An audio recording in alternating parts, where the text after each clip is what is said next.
অথচ এক যুগ পর সেই লাশটি যদি জীবন্ত হয়ে ঘরে ফেরে, তবে কেউ আর তাকে তুলবে না যত্নের বাসরে। কি অস্বাভাবিক মৃত্যুময় মানব জীবন! মানব জীবন আসলে ভীষণ রহস্যময়। তারও থেকে বোধহয় বেশি রহস্যময় কবিতা। কবিতার পরতে পরতে ছড়িয়ে রয়েছে এক একটি কালো অক্ষরের পসরা। সেই পসরা থেকে যখন আমরা বেছে নিই মণিমুক্তা, সেই মণিমুক্তা যখন আমরা সাজিয়ে একটি মাল্য তৈরি করি, তখনই হয় সে কবিতা। আসলে কবিতা আমি তাকেই বলি যে শব্দ বা অক্ষর সাজিয়ে যে কথামালা করে আমাকে ছুঁয়ে যায়, যে কবিতা আমাকে ছুঁয়ে যায়, সেটি আমার কাছে শ্রেষ্ঠ কবিতা হতে পারে। সে কবিতার ভাষা নগ্ন অথবা আবরণ মৃত্যু। আমরা আসলে যদি একটু পিছিয়ে যাই, এই ধরুন 70 দশক, সে সময়কার কবিতাও আমরা পড়েছি, আজকের কবিতাও পড়ছি। তো কবিতা আসলে হচ্ছে সেটা কথা সাহিত্য বলতে পারেন, রম্য লেখা বলতে পারেন, সময়কেই ধারণ করা। আজকে এই সময়টা যে আমরা এই যে সময়টা হয়ে যাচ্ছে এবং এই সময়টা আমরা দেখছি, এটি আমরা লেখার মধ্যে ধরে রাখি। সেজন্য 70 দশকে যে লেখা আজকের দশকের লেখার সাথে একদমই মিল পাবো না।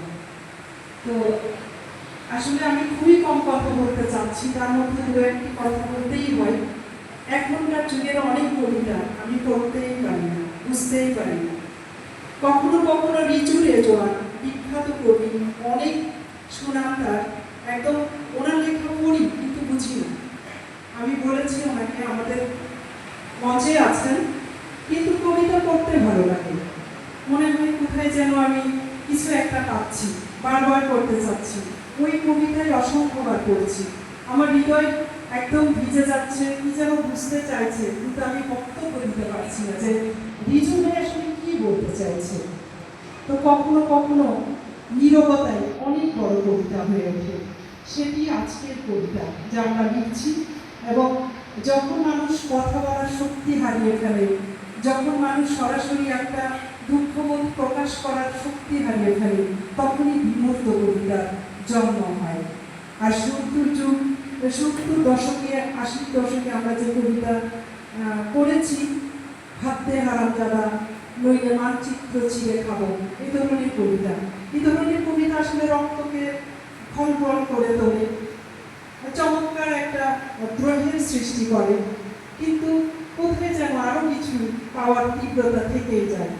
কিন্তু আজকের কবিতা আমি যখন পড়ি, সবার কবিতা নয়, কিছু মানুষের কবিতা পড়তে পড়তে মনে হয় কোথায় যেন হারিয়ে যাচ্ছে, আরো কি যেন কবিতার মধ্যে আছে যেটা আমি খুঁজেই চলেছি। মানুষ বোধ হয় কবিতার ওই রসটুকুই খুঁজে ফেরে, এবং সেই রসের সন্ধানে আজকে আমরা এই নৌকায় এতগুলো মানুষ কবিতার টানে এসেছি। মঞ্চে যারা আছেন তারাও আলোকিত মানুষ, এবং সামনে যারা বসে আছেন তারা বোধহয় আরো আলোকিত।